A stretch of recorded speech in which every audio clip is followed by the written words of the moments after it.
And now, the time fight fans all across the globe have been waiting for. It's the main card with your man, The Voice. As always, in the opposite corner, my mano imano, my verbal sparring partner, my inside out fashion trend follower, Will just Come on, man. I got on the red. You got on the white. I got white. I mean red with a little bit of white. I can't find it with a little bit of white. You got white with a little bit of red. You know, we doing our thing, man. It's matching day. There we go, ladies and gentlemen. Welcome to the main card. It's your man Will just roughing here. We're here with the man, the myth, the legend. He ain't calling today, but he got on some kind of red St. Louis hat on because he wanted to be like me. It's The Voice. Voice, how you doing, man? Oh man, as I shared with you earlier, I'm just here so I don't get fined. And the fine is I'm not letting all this good work go to waste. There we go. Well, we got some great things to get into, man. There's always smoke o'clock when the two of us on your screen, man. We got a great show for y'all today. We're going to get into some KOs and low blows. We're going to do the show a little bit differently today, so you'll notice as we go along. So let us know how you feel. Make sure you share your comments. Make sure you tell us what you think about each segment. Let us know what it is. But let's go ahead and get into it, Voice. You ready? Yes, sir. KOs and low blows. Let's go. Now, Voice, January 24th, Las Vegas, the T-Mobile Arena. Paramount Plus goes live with its first UFC card, and they didn't just bring a fight night. They brought a statement. Now, headlining, you got Justin Gaethje and Paddy the Baddy Pimblett for the interim lightweight title. Now, that's chaos versus charisma, violence versus vibe. Gaethje, the man who's built a career on turning octagons into demolition sites, and Pimblett, who the fighter who's turned hype in headlines, and now he has a chance to really turn it into gold. And if that wasn't enough, the co-main event is pure legacy versus destiny. Kayla Harrison is defending her bantamweight belt against Amanda Nunes. Harrison, the new queen in the division, is standing across from a woman that many are calling the greatest female fighter of all time. And Nunes is back. She's not just here for nostalgia. She's wanted to claim what's hers. But the card doesn't stop there, Voice. We got Sean O'Malley versus Son Young Dong. Those fireworks are waiting to happen. Derek Lewis versus Waldo Cortez Acosta, heavyweights who don't believe in decisions, only knockouts. And then you sprinkle in an Allen versus Silva and Nurmagomedov versus Figueroa. And suddenly, this isn't just a fights card. It's more like a mixtape of violence curated for maximum impact to say, hey, we're here on Paramount Plus.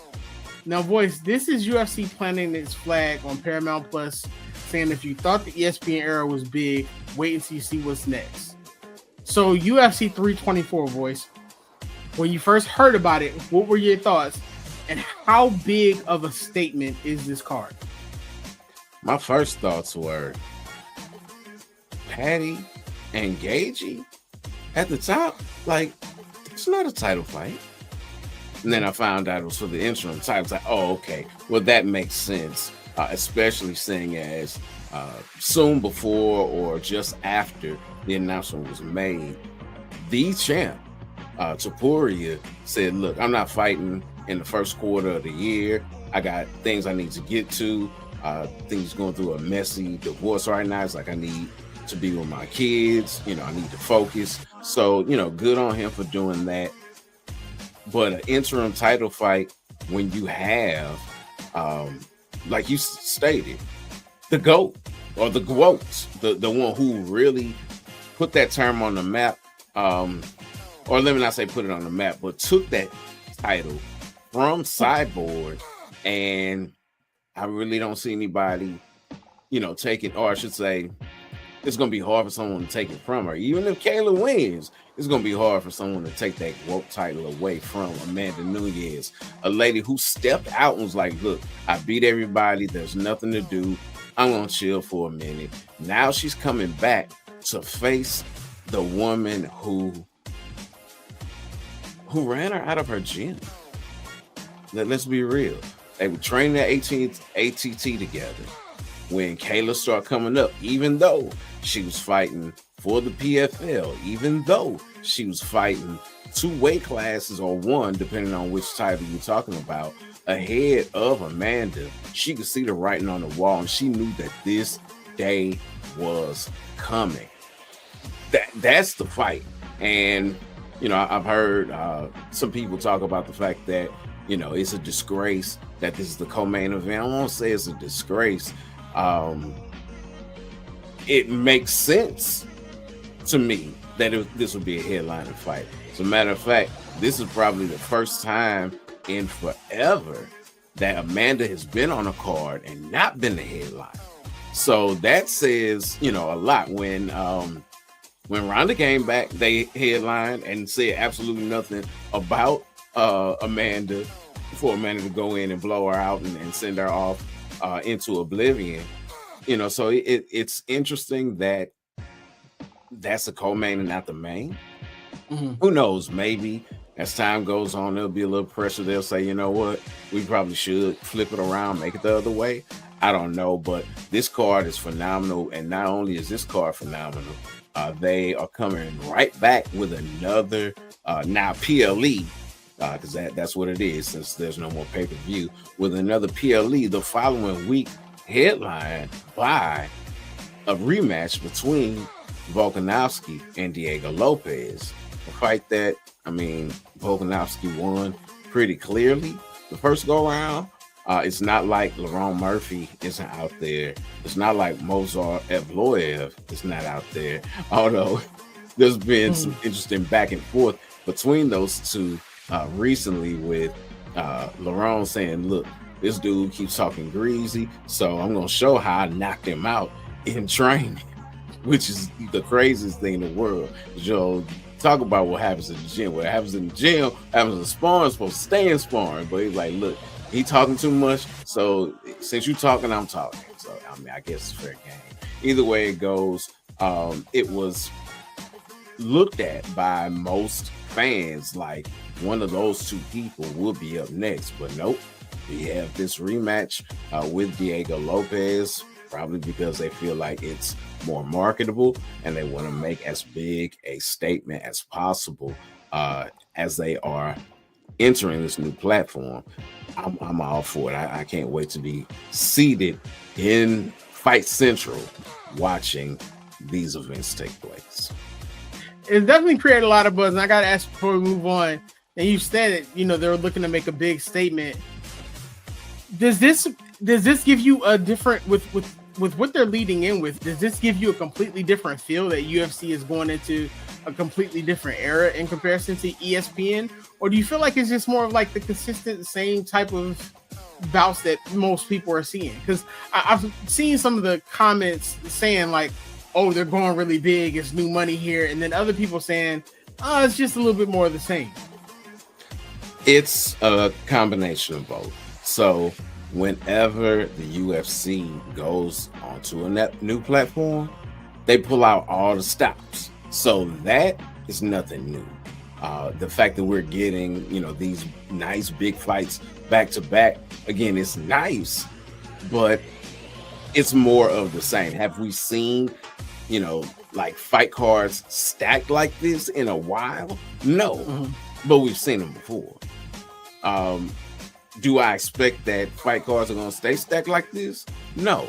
They're going to go back to what they normally do, which is, towards the end, they're giving you enough, or they're really going all out because they're trying to get that extra money. We'll see how all of this works, because with pay-per-view being off the table, that was the one thing that made the ESPN time frame. I can't even say that. It goes all the way back to Fox. When they started on Fox, they were just throwing out card after card after card after card because they had so many that they had to do. I remember them doing 2 cards on the same day. So with this new schedule, it's going to be interesting to see, because I think they have the same number of cards and there's just not enough talent to put on bangers every single week with the number, with what they have to fulfill from a contractual standpoint. Uh, will the PLEs tail off? Because they sure did. The pay-per-views tailed off under ESPN because there was guaranteed money now. So it's just like, okay, well, we got to give you something. Here's something. So it's going to be interesting to see how all of this works out because it is their biggest deal once again, but you can only get your biggest deal every so often, and at some point things have to turn. And I think that this is the contract that most likely turns things for the UFC, where they get back to the kind of matchmaking that made most fight fans fall in love with what they were doing. Sounds good. Sounds good. We'll definitely we'll be on the lookout. If there's any updates, tune into the main card. Make sure you check in also on TikTok. Any kind of updates. Sometimes Voice will drop a real quick video, man. Share some knowledge with y'all. Share some updates. Make sure y'all follow along for any kind of updates going on. Now, moving on from an announcement to a rumor. Tank Davis, Kid Austin. Now, the rumor's not just floating around. It's catching fire. If you've been on X lately, you've seen the smoke turn into flames. Now, Floyd Schofield's team didn't hold back, calling for his son, Kid Austin, to get Tank in the ring. He's been loud about it, saying that this is the fight that the sport needs. And Kid Austin himself, he's been just as bold previously, dropping lines like, I should have gotten Tank before Lamont Roach. And that's not just confidence. It's kind of been a direct challenge. Now, meanwhile, Tank hasn't really been, innocent in all this either. He's been playing his own games on social media, including mocking Kid Austin through some of his fights and through some of the things that he's seen previously. Now that's Tank, taunting, stirring, making sure the conversation stays centered on him. But then, Voice, there's a bigger rumor that we've been hearing. Whispers that Tank's retirement talk might be less about walking away and more about avoiding one man in particular, Kid Austin. Now, whether that's fact or fiction, it's kind of storyline that makes the boxing feel like theater. So we're here for it. The statements flying, posts trending, fans are debating. If this fight happens, it's not just about belts, it's about pride and proving who owns the moment. So, Voice, what are your thoughts on this back and forth?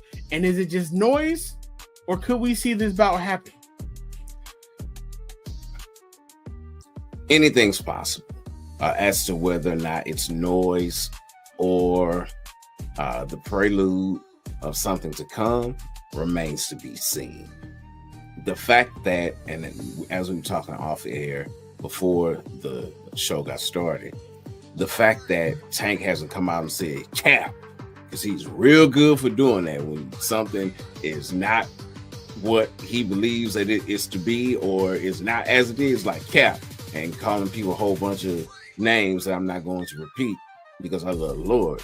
But I haven't seen too much of that, which to me makes it feel as if this has legs.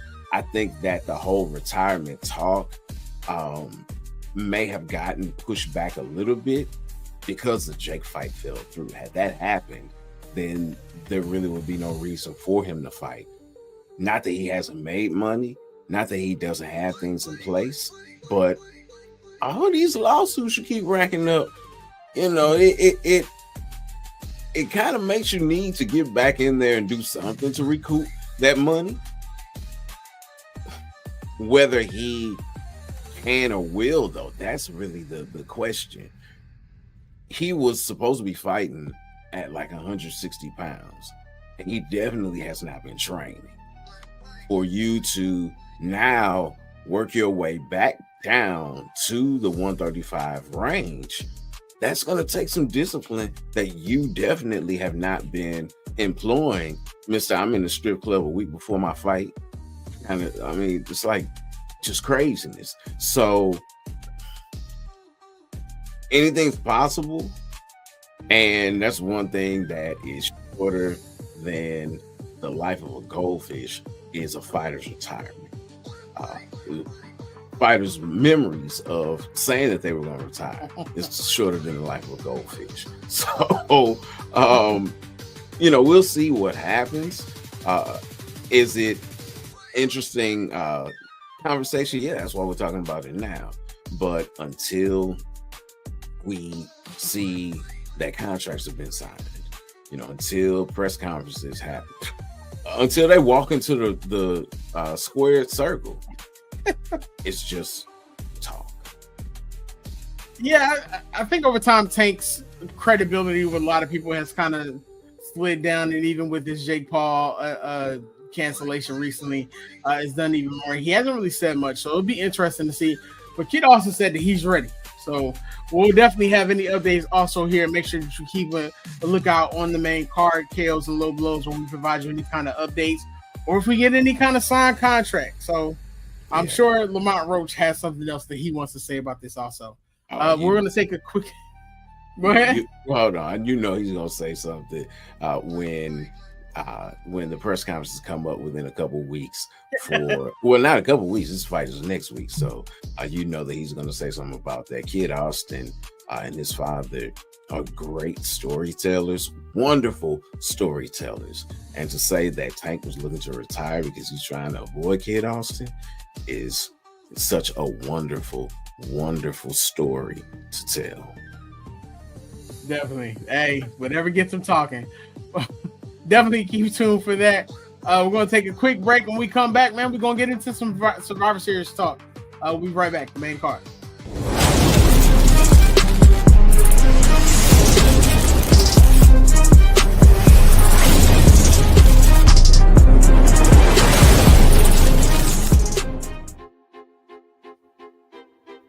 All right, we are back at it again. It's the main card, and the main card is just that. It is the main card. It is your preview, your fight bulletin, or your beatdown bulletin, however you want to handle it, for all of the combat sports that are coming your way for the week.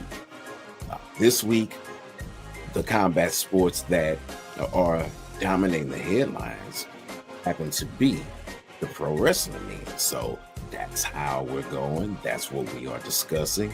And starting off with the card that has the most buzz, that has everybody talking about it, surely due to the star power that's in the card. I mean, you got Brock Lesnar, you have CM Punk, you have Cody Rhodes, you have the Usos, you have the Vision, you have all these people coming together and fighting one another in these bloody war games. Speaking of blood, ever since the war games format has been instituted, members of the faction of the Bloodline have been associated with it. So all 5 years you have Bloodline members. This one is no different. As stated before, we got the Usos, we got the Tribal Chief. We have these people that are doing their thing in the ring during war games. What do you attribute this specific thread to? That, again, for the past 5 years, ever since this thing has happened, the Bloodline has been a part of. The Bloodline is literally the biggest thing in professional wrestling, whether you want to admit to it or not. Roman Reigns is the top star in the industry, and sometimes when you feel like you don't have much or you want to continue something, you go back to the well. And in this case, a lot of fans have been clamoring more for Roman Reigns. We've seen him work a slower schedule. We've also seen the arrival of Jey Uso, when, people like it or not. You know how people do with the IWC. Once somebody gets big, now all of a sudden we have to dislike him. That's what we're seeing a lot with Jey Uso. But also, everyone who is involved in this match in somehow, some way, is or has been intertwined in the Bloodline saga. You have Roman, Jay, and Jimmy, who were a part of the Bloodline. You have Roman. You have Paul Heyman, who was the wise man for the Bloodline. Then you have the likes of CM Punk, Brock Lesnar, Cody Rhodes. These are all individuals. Drew McIntyre. These are all individuals who have been a part of the bloodline story in somehow, some way, and then you're introducing the Vision as almost a transition, so to speak. But the bloodline being there is no shock because with the War Games matches, you want your biggest stars in those biggest moments, and War Games is that moment. And leave it to Cody, who said, listen, War Games is my birthright. We all know his father, Dusty Rhodes, started War Games. So this is something that Cody Rhodes is excited for. And it's probably a highly star-studded match that's not only going to take us into Royal Rumble, but I believe it's probably going to take us well into WrestleMania season. If you saw Roman's comments on Monday Night at Raw, when he stated, that belt looks a lot better on me. Okay. With that being said, you know, you spoke of the genesis of the War Games with the man, you know, who my dad was just a plumber, being Dusty Rhodes. Mm-hmm. Question is, at least in this new iteration, with all the stars that we've just talked about, is this the biggest win? You can argue that based off the star power alone. Each year they're going to tell you that this is the biggest War Games that we've ever seen. Is this probably the one with the most star power? Arguably, yes. Each year the goal is for them to outdo the one from the previous year. And when you look at some of the previous years that we've seen War Games, we've seen CM Punk's return to War Games. We've seen Sami Zayn literally align himself fully with the Bloodline and turn against Kevin Owens. You saw the Four Horsemen go at it in the inaugural War Games. The War Games matches are always a prelude to something even bigger, and is a transition into the next season of what's going to happen within the championship title scene. And you're seeing that more. Now, I don't know about Brock Lesnar, but if you've seen the WrestleMania videos, every person who's in that War Games match is in that WrestleMania video. So it's kind of a prelude to be like, hey, you're seeing all these people now fighting War Games. Ultimately, I believe this is going to be a setup for your headline WrestleMania matches for night 1 and night 2. Okay. Fair enough. And that's good to know. You know, like you said, things keep getting bigger and bigger. I don't know. To me, this feels huge because of Brock's involvement. I mean, anytime you have Brock Lesnar anywhere, you know, he's just a larger than life kind of person. And he brings that same level of cachet and attention to the things that he's doing. Now, moving on, that's not the only War Games that there is. There's a female version, and it pits AJ Lee and her band of Merry Misfits against Becky Lynch and the Heels. Now, I don't think that AJ Lee is against heels. I think she probably has a bunch of high heels in her closet, but she's going after those individuals who are the ones that normally get the boos. With that being said, though, you have a number of people again that are participating in it, but you have someone who's making their big show debut, who's standing right beside AJ in this image, and that is none other than Lash Legend. How much pressure is on her, seeing as this is her debut and she's debuting in such a big spot? That's a good question. So first off, the first thing you said about AJ Lee in the Heels. AJ Lee is punk rock. As an AJ Lee fan, I probably admit she probably has more Converse in her closet than heels, so she might be against the heels. Now, as far as Lash Legend, got some heels in her closet. Punk rock and not. She probably got some Converse heels. Might be. Now, as far as Lash Legend, I don't think there's any pressure on her. Lash is coming into a great spot. She's been booked so far, literally as a monster.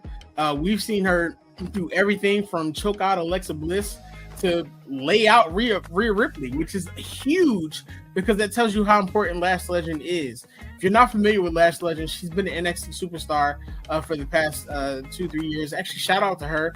At the time of this recording, she was just announced to be engaged to Trick Williams also, so congratulations to the couple. But Lash is a star. She is a former NCAA standout. She holds a record, I believe, at Baylor or either Baylor or Texas A&M for rebounds for a year. But Lash is a star, and she's shown that consistently throughout her time at NXT. Now, a lot of people are like, well, she didn't win a championship. Well, if you're being honest with yourself, Bianca Belair didn't win a championship either. And she came up to the main roster. She was booked strongly, and she's done some amazing things also. I love the fact that they paired her with Nia Jax, especially after the matches that they actually had in NXT right before this. But to me, the big thing is they're aligning her in a way where she has a chance to not have all the pressure on her, but still stand out. She's going to be in the ring with some legends. AJ Lee, Rhea Ripley, Io Sky, Alexa Bliss, Charlotte Flair.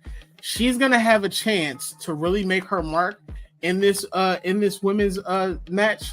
But on top of that, coming out of that, she has a possibility to be a contender for that World Heavyweight Championship, because who's going to stop her? And if not that championship, there's an Intercontinental Championship. So I think she's being booked pretty well here, and I'm excited to see where she goes. You can fantasy book so many matches with Lash Legend, from Bianca Belair to Jade Cargill to Rhea Ripley, who she's been in the ring with. So it's going to be exciting to see her do that. And so the record was actually Texas A&M 27 rebounds. So Lash gets busy in and out of the ring. That she does. While we're talking about the women, though, we spoke about the fact that the men's event has more heat on it, that has the most heat.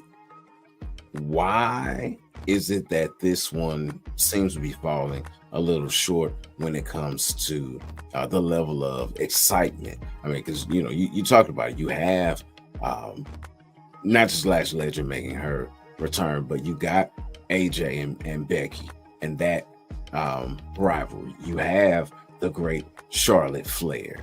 You got Nia Jax and Asuka and so many other people that are there. I mean, you got some really big names. Why isn't this match seemingly getting the same kind of love that the men's match is? I don't think it's not getting the same kind of love. I think it's been because they actually closed out Monday Night Raw, I believe, maybe within the last few weeks. But the thing you have to understand is the Bloodline is the biggest storyline in professional wrestling. It does not matter what show it's on. It does not matter who you're putting it up against. Anytime you have Roman Reigns, Jey Uso, Paul Heyman, the Bloodline, anywhere in there, it's going to dwarf everything possible. Now, what I do love about this match in comparison to the men's match is that you're kind of spreading the love around and you're giving more opportunities and more chances. Kairi Sane is not somebody who's been in the main event picture as much. You got Lash Legend making her appearance. Then you got the tag team titles that's going to be big within this situation also, because you have Alexa Bliss and Charlotte Flair on one side, Lash Legend and Nia Jax with the Kabuki Warriors on that side. And then you still have the storyline with AJ Lee and Becky Lynch. On top of that, on the other side with the faces, there's still the animosity between Charlotte Flair and Alexa Bliss. So I think that this match is just as good if you're a wrestling fan and you want to see something different outside of the Bloodline. But historically, it's just you're not going to overdo Roman Reigns and Paul Heyman in any capacity. They're going to close the show, even though CM Punk recently said, and maybe also because it's his wife, but he's been advocating for women to close the show even more because he feels like it's as big. And I feel like that this match is just as big. I think the women are going to steal the show.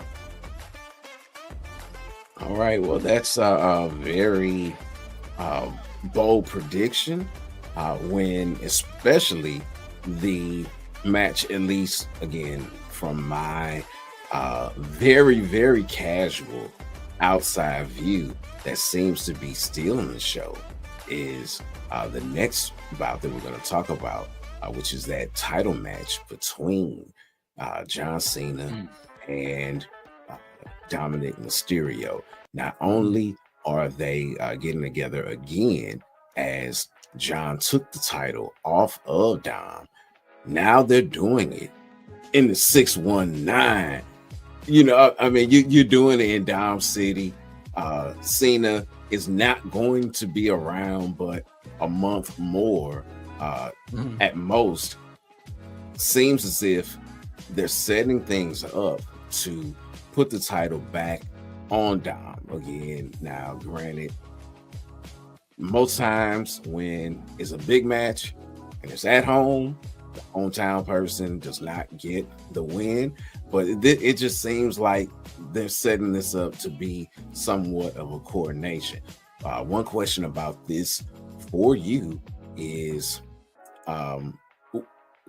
it seems like they're setting it up. Could this be the actualization of the dream scenario that you came up with for Obafemi, but happening for Dirty Dom? I wish that Obafemi was getting that opportunity.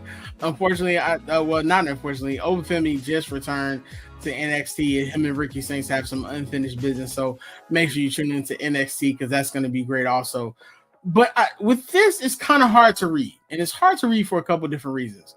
So John Cena is someone who constantly advocates for younger wrestlers, which is a vast difference from his earlier years. And if you don't believe me, you can look at what he did to the Nexus and other wrestlers. John Cena used to always go into business for himself. Shout out to the homie Erica E, aka your mind, because on TikTok she's always talking about it, and I'm always hating on John Cena. But whatever.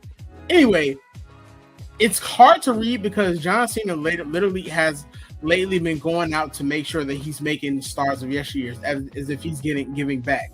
Now, while it's possible he could lose this to Dom, it's hard to read because you look at like something like the match with Brock Lesnar where he got squashed and then we didn't even get a run back, and it's like it's been unpredictable. So they could get to San Diego and they could decide, hey, Cena's going to drop the belt to Dom here in San Diego in his hometown, or they could not. Even if they don't, it's not going to affect Dom because right now Dom is so over and he's the Mega AAA champion. He doesn't really need that Intercontinental title. If he doesn't drop it, it's probably most likely going to be in his last match, which from the looks of it, I hate to say it, but it's probably going to be Gunther. Mm-hmm. So prepare yourselves. It's probably going to be Gunther. I think right now the finalists are Jey Uso, LA Knight, Solo Sikoa, and Gunther finishing it up. So the thing is that it's probably going to be Gunther. Gunther probably going to have the Intercontinental title again, finishing off, because most likely in John Cena fashion, he's going to go out in his last match. He's going to do the honor. He's probably going to get destroyed. Gunther's going to win, and then Ring General is going to be back. So as much as I appreciate what Cena has done, I do personally feel like this last run in so many ways could have been treated a little bit better. There are certain parts of this last run that have been disappointing, that have been frustrating.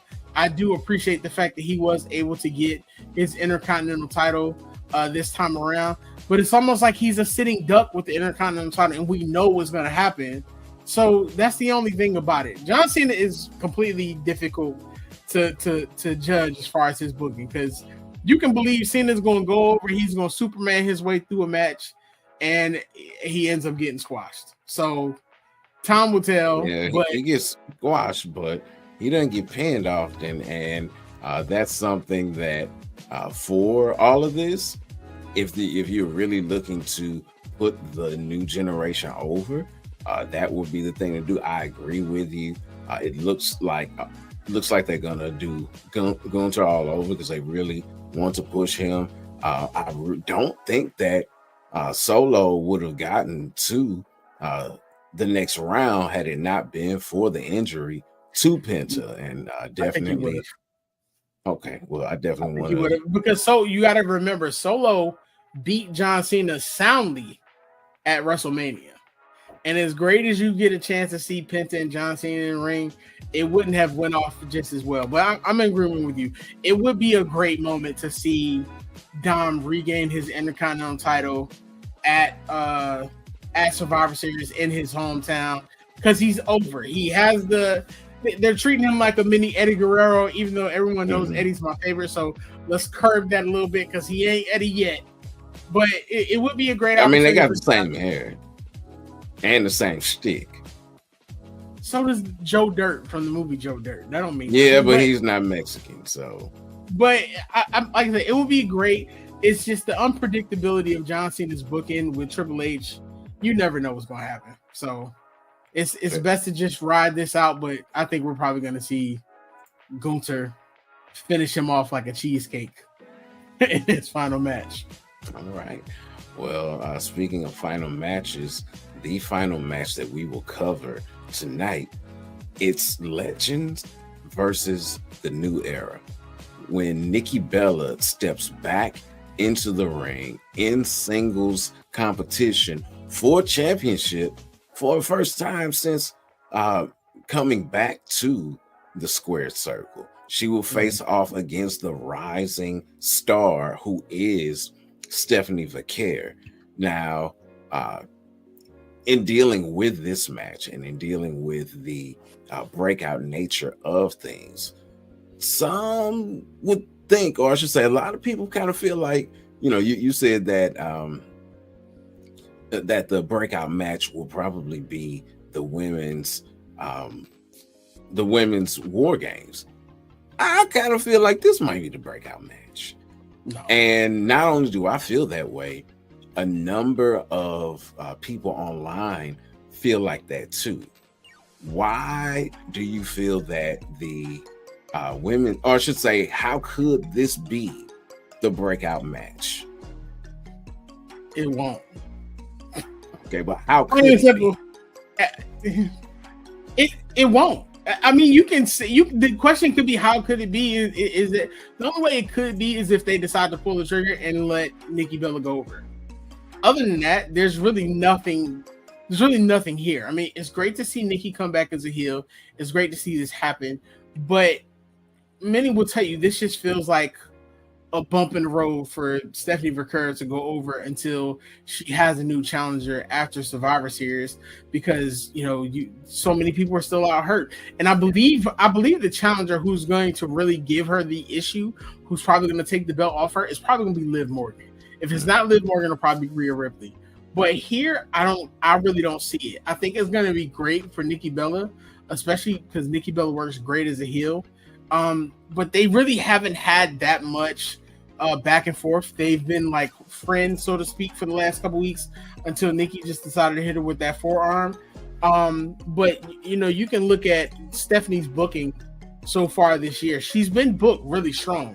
Even her match against Tiffany Stratton, I talked about it in a TikTok video about how she just squashed Tiffany Stratton, who had basically been undefeated throughout the whole year. So Stephanie's being booked as a star. This is just a chance for her to get in the ring with the legend, prove that she is her, and for her to move on and to give Nikki an opportunity to not only show that she still got it, but to create a great build up for this and build Stephanie up even further as a star. All right. Well, thank you for your expert knowledge regarding the world of pro wrestling. This event will take place on Saturday, the 29th of November. Make sure that you're keeping up with Will, because he loves to drop these after the match recordings that just tear up the whole internet. So make sure that you're following him for those things. Speaking of, just some things that are afterward, we're moving into our Final Fights segment.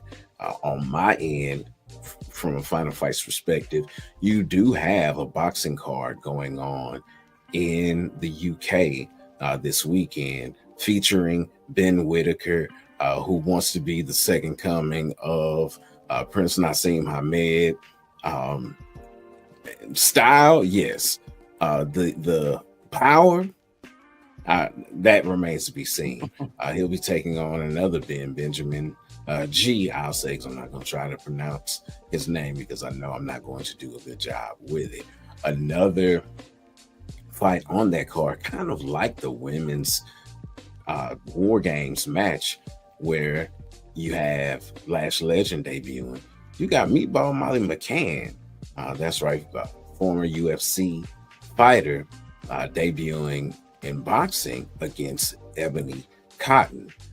Those are the fights that are going on this weekend. Some fights that are also being rumored that we were planning to talk about before everything switched up over Thanksgiving. You got Devin and Rolly talking. Salute to the newly crowned Debo Devin Haney. He's no longer the Dream. He's Debo Dev now. But salute to him for what he did in his match with Lord, I want to call him Kid Austin. That is not his name. Brian Norman Jr. What he did was phenomenal as far as implementing his game plan.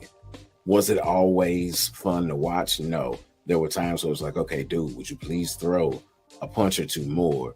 But he got the job done, and at the end of the day, is what matters most. It was funny because his father, when being asked, being impressed by Claudio Trejo, was like, hey, who do you think? Who you thinking? I know you got somebody in your mind who's like, thank you to all the sponsors. Thank you to my mama. Thank you to all my baby mamas. He just kind of danced around things. But now he's calling for Rolly Romero. Sign me up. I would love to see that fight. And on top of that, he's saying, hey, let's put this on the same card that Ryan and Barrios are going to be on. Let's fight right underneath, which again, sign me up. That would be a fight that would get my money. So, I would love to see something of that nature happen. Will it happen? Time will tell, but that was a great suggestion. And it's got the blood flowing. People like, oh yeah, I want to see that. Another fight on that card, being the Ring 4 card, that went very well and had someone say something actually this time as soon as it was over, was David Benavidez after knocking out Yard. He said, look, next fight, Zurdo Ramirez, May the 2nd, 2026 in Vegas, which again, sign me up.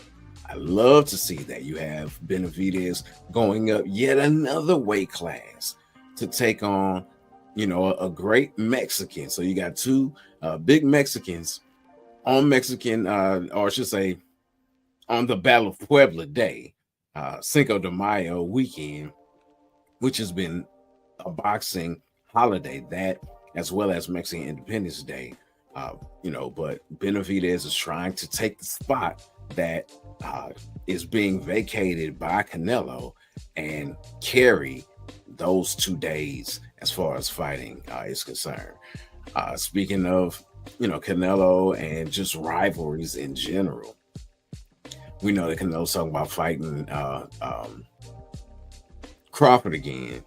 I mean, we'll watch it, but we've seen it, and I don't see it going much different. Something else that probably wouldn't go much different is if John Jones and DC fought.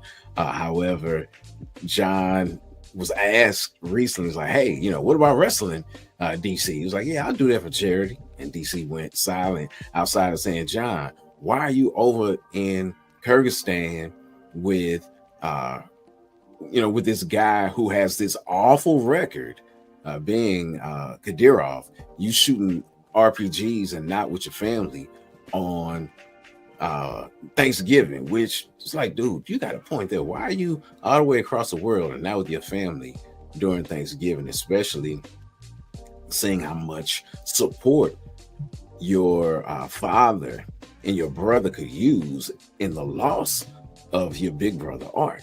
It's like that is interesting. But John's like, look, I live in your head rent free. Utilities paid too.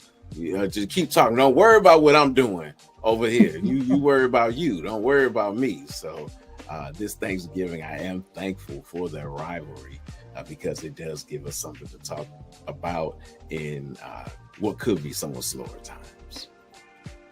Now, Definitely. On the wrestling end, what should we be looking out for? Honestly, the big thing this weekend is going to be that Survivor Series card. I would say make sure that you also tune into the pre-show. A lot of time the pre-show will give you little nuggets to give you a precursor of what may happen afterwards, because Survivor Series is literally what we're getting right before the Royal Rumble. And as we know, the Royal Rumble leads into WrestleMania season, which is going to be amazing also. I've heard a lot of your questions and comments. I am going to start covering AEW. That AEW pay-per-view previously was amazing, but I will say Hangman did not need to lose that title as early as he did. I'm a big Samoa Joe fan, but I don't like the way that they're booking him, but we're going to get into it more through some TikTok videos and the main card. All right. Well, the ball is in your court, sir. Or, you know what? We're doing things a little differently, so I'll take it. We want to say thank you so much to everyone for tuning into the main card. As I was sharing earlier, this is your Beatdown Bulletin. This is your Pugilist playlist. This is where you go to find out what's going on in the world of fights this week and what to look out for as you're watching fights. You know, no one wants to go to the barbershop and say something stupid, you know, and look like, well, you don't know anything about fill in the blank. When it comes to fights, you'll be able to speak intelligibly as long as you keep listening to us, as well as pro wrestling. You will have that information that you need to speak to the trolls online when they say that the best to ever do it was Gunther. When they say that in 10 years, you'll be able to speak against that because you're listening to the main card. But we are more than the main card here at MTMV. We are the throne room with Queen Marva, who this week was at the Bayou Classic. We are the full 94, where we talked about the NBA Cup, the retirement of CP3, and whether or not Steph Curry should be in your top 10. We are. Stop stepping on my lines. I just had to say it. My bad, man. My bad.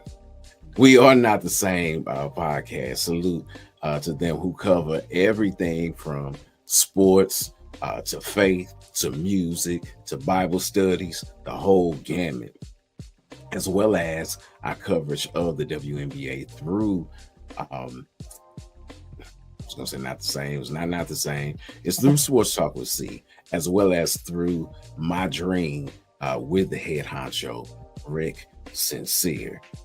So many shows, so many sports. You get it all here through MTMV. Anything for the good of the people before we go. Until next time, fight the good fight. What's going on, family? It's your man, Wildress. And it's your man, the myth, the legend, the voice. And you just finished watching the main card on the MTMV network. Yeah, for more great shows just like this, smash the subscribe